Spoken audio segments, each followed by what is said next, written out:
কোলাহল মুখর কলকাতার বুকে আজও নিঃশব্দে বেঁচে রয়েছে এক অনন্য ঐতিহ্য। তার নাম নীরাপ্রাস। প্রায় 7 দশক আগে তৎকালীন পশ্চিমবঙ্গের মুখ্যমন্ত্রী তথা প্রখ্যাত চিকিৎসক ডক্টর বিধানচন্দ্র রায় জনস্বাস্থ্য, পুষ্টি এবং গ্রামীণ অর্থনীতির উন্নয়নের কথা মাথায় রেখে এই বিশেষ পানীয়কে জনপ্রিয় করার উদ্যোগ নেন।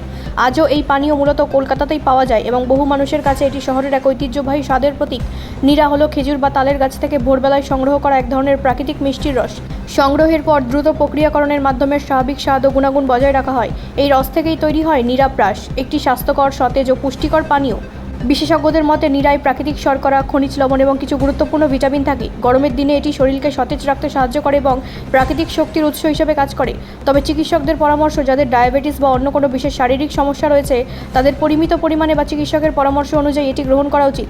ডক্টর বিধানচন্দ্র রায়ের সময়ে এই উদ্যোগের অন্যতম উদ্দেশ্য ছিল খেজুর বা তালের রস সংগ্রহকারী গ্রামীণ শ্রমিকদের জন্য একটি স্থায়ী বাজার তৈরি করা এবং মানুষকে কার্বনটেড কোমল পানীয়ের পরিবর্তে প্রাকৃতিক বিকল্পের সঙ্গে পরিচয় করানো। সেই ভাবনারই উত্তরাধিকার বহন করেছে নীরাপ্রাস।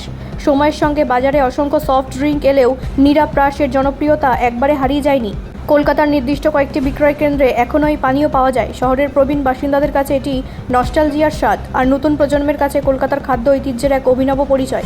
ঐতিহ্য, স্বাস্থ্য এবং স্থানীয় সংস্কৃতির মেলবন্ধনে নীরাপ্রাস আজও প্রমাণ করে যে আধুনিকতার ভিড়ে কিছু স্বাদ কখনো পুরনো হয় না।